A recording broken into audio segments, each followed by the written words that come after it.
Hello les investisseurs, j'espère que vous allez bien et bienvenue dans ce nouvel épisode du samedi.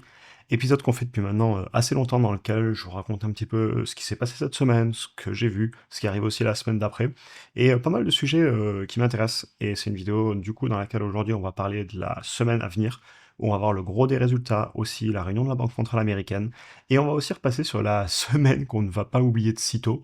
Quoique, je sais pas, on va voir. Il se passe tellement de choses en bourse que des fois les choses peuvent vite être oubliées. Et pour information, pour les membres de la communauté, je vous ai fait une vidéo quantitative que je vous ai postée cette semaine. Je vous prépare aussi plusieurs posts pour ce week-end et lundi, comme d'habitude, grosse vidéo. Et pour ceux qui veulent nous rejoindre pour avoir accès aux vidéos au-delà de YouTube, aussi portefeuille précis, alerte d'achat et de vente, etc. Sachant que je partage toujours tout sur YouTube. Mais pour ceux qui veulent aller plus loin, et ben, c'est sans engagement. Et si au bout d'un mois vous voulez juste rester sur YouTube, et ben, il n'y a pas de souci. Et évidemment, comme d'habitude, il s'agit en aucun cas de conseiller l'investissement. Je vous partage mes schémas de vision des choses et chacun prendra ses propres décisions. On attaque. Grosse semaine à venir. Tout d'abord, on va avoir beaucoup de résultats qui vont tomber. Alors déjà, sur les résultats français, on va avoir pas mal de boîtes que j'ai repérées, notamment LVMH évidemment mardi, que je vais suivre. On fera certainement une vidéo YouTube. Ensuite, on va regarder, il y aura d'autres résultats que j'ai repérés. Je crois que normalement, c'est ici, il y a Alten aussi, une entreprise qui a fait pas mal parler d'elle. Elis aussi, on l'avait analysé dans le school. Business assez unique et que j'avais trouvé pas si mal que ça.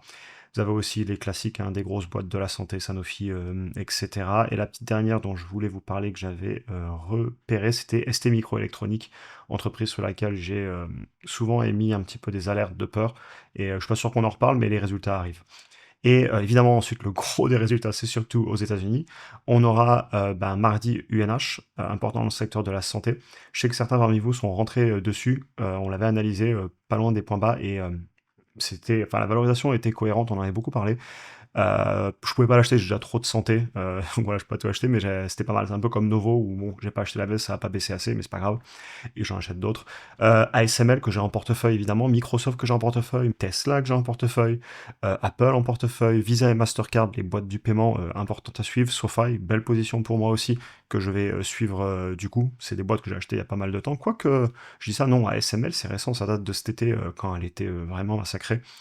Et vous avez aussi des boîtes dans le logiciel qui vont publier, on peut penser à SAP, que je sais que pas mal parmi vous suivent notamment, et voilà, et d'autres entreprises, donc grosse semaine. Et justement dans cette vidéo, ce que je voulais vous dire au-delà des résultats qui arrivent, sachant qu'on fera une vidéo certainement dimanche ou lundi en préparation de ces résultats, ce que je vais surveiller, etc.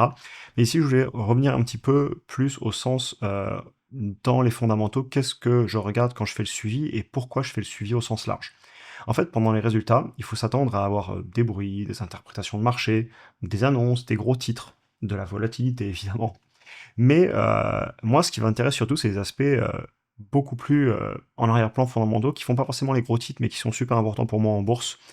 Notamment, écouter la direction, parce qu'elle parle tous les 3 mois aux États-Unis, et en France, ça dépend un petit peu du rythme de publication. Les réponses aux questions, la vision, les prévisions pour l'avenir. Travailler en fait sur la thèse d'investissement de fonds. Est-ce que ça évolue? Et ce matin, on faisait un long post sur ASML. Par exemple, c'est une boîte que j'ai en portefeuille, et le plus j'ai une entreprise en portefeuille, et le plus elle pèse, du fait que j'en achète plus ou du fait que l'action monte en bourse, et en fait, le plus je fais de recherches pour renforcer mes convictions, parce que acheter c'est pas toujours le plus dur. Très souvent, ce qui est aussi difficile, c'est de se conserver pendant des années, de laisser l'entreprise faire ce qu'elle a à faire, de ne pas la vendre parce qu'on entend à gauche à droite qu'elle est surévaluée, etc. Et de tenir sa thèse d'investissement. C'est pour ça qu'au quotidien, déjà avant d'acheter, j'écris tout. J'en fais même des vidéos YouTube, donc ça me permet vraiment d'avoir un suivi dans le temps, et vous l'avez aussi du coup. Et je me demande, est-ce que tout est en ligne au niveau de mes projections? Est-ce que les chiffres sont en train de suivre la trajectoire que j'avais prévue? Alors, on peut juger d'un trimestre à l'autre, mais c'est du très court terme. On peut aussi regarder en TTM, donc en 12 mois glissant. On peut regarder en annuel composé sur de nombreuses années.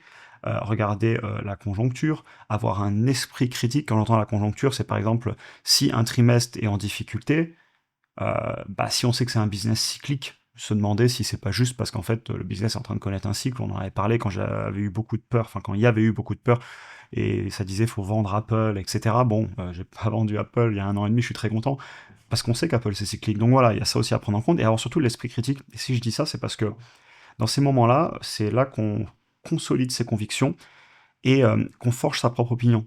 Parce que, ok, vous allez avoir les gros trucs qui vont vous dire résultat catastrophique ou résultat magnifique.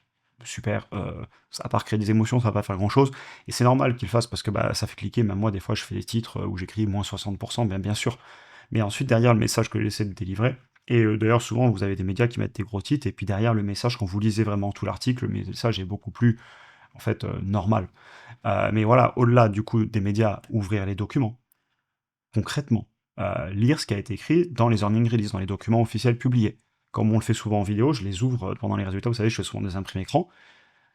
Déjà, avant d'acheter, j'imagine que tout le monde a ouvert les documents financiers, écouté la direction, etc. D'ailleurs, des fois, on me parle de pays, pourquoi tu n'investis pas là-bas et tout.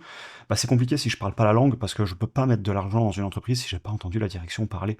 Je ne peux pas mettre de l'argent dans une entreprise si je n'ai pas ouvert tous les documents financiers, les derniers rapports annuels, etc. Les vidéos YouTube, c'était concentré de concentré de concentré. Mais bah, c'est pareil, ce matin, j'ai fait un texte, je sais pas, j'ai pas compté les mots, mais un petit texte qui prend 3 minutes à lire sur ASML.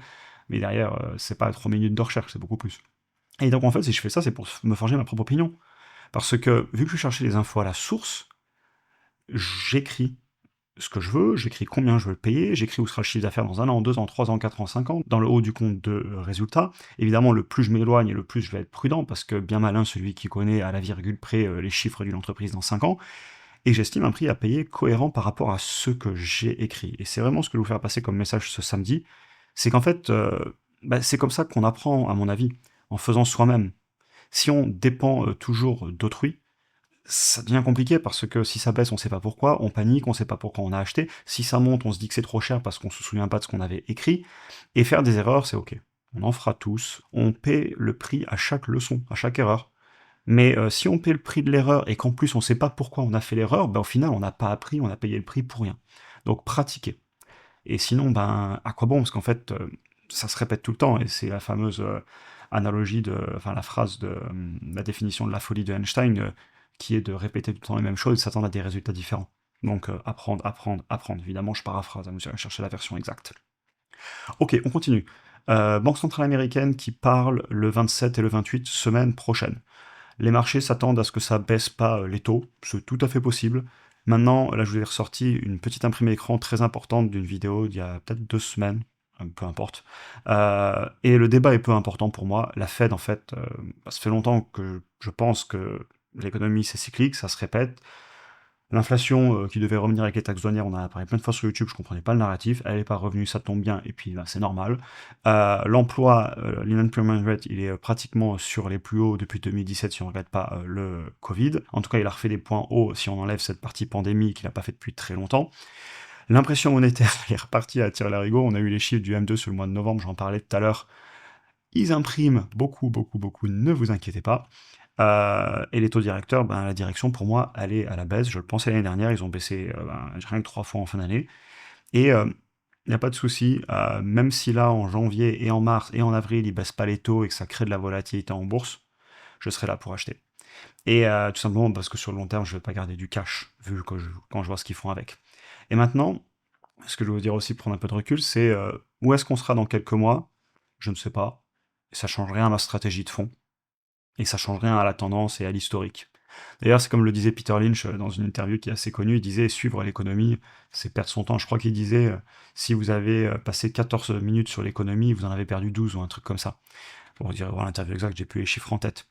Et je suis d'accord avec lui. Mais je rajoute toujours à ça que justement, j'aime suivre l'économie parce que ça me permet de tenir ma stratégie. En fait, ça me permet en permanence de valider ce que je suis en train de faire, de regarder dans le passé, de voir ce qui s'est passé, et de me dire que c'est tout le temps la même histoire qui se répète et que ceux qui sont investis en actifs vont en profiter. Et que c'est compliqué. Et là, c'est un peu le combat de la chaîne. C'est pour ça que je parle aussi souvent d'économie, parce que je veux faire réaliser que si on n'est pas investi, ils vont détruire. Enfin, historiquement, ils ont souvent détruit les monnaies. Je ne vais pas prédire l'avenir, mais si on regarde l'historique, ça reste un bon indicateur de ce qui se passe bien souvent. Et je suis d'accord avec Peter Lynch que, à part ça, c'est peut-être un peu perdre son temps. Mais si ça permet de renforcer sa stratégie, de ne pas vendre, de ne pas paniquer, je pense que du coup, c'est peut-être moins perdre son temps. Et plus on aura d'expérience, et le moins on le regarde, parce qu'en fait, après, on est rodé, hein. À force de voir les choses se répéter, on les enregistre. Voilà un petit peu. Et je voulais finir sur la semaine qu'on vient de passer, qu'on va pas oublier, quoique j'ai envie de dire. Donc ce début de semaine, et toute la semaine à vrai dire, c'était un peu un gag. Lundi, les marchés étaient fermés aux États-Unis, comme par hasard, annonce de taxe douanière sur un week-end de 3 jours. Mardi, baisse en bourse, après le week-end prolongé et les fameuses taxes douanières qui arrivent entre voilà, US et certains pays européens. Mercredi, oh non, finalement, ça négocie, sans déconner. Jeudi, la baisse est pratiquement rattrapée, vendredi tranquille, et lundi prochain, ce sera oublié, dans les médias, on parlera d'autre chose, et quelle est la prochaine nouvelle. Je me suis amusé à écrire cette nouvelle petite peur ici. Alors je ne vais pas toutes les écrire dans le temps, celle-là, d'ailleurs dites-moi si vous pensez que je la laisse ou pas. Mais voilà, taxe douanière mardi, mercredi finalement, ça a négocié. Moi ça m'amuse beaucoup, et sur le long terme, je vais continuer à le faire peut-être, parce que je trouve ça vachement pertinent et c'est ce que je vous dis ici pour finir la vidéo.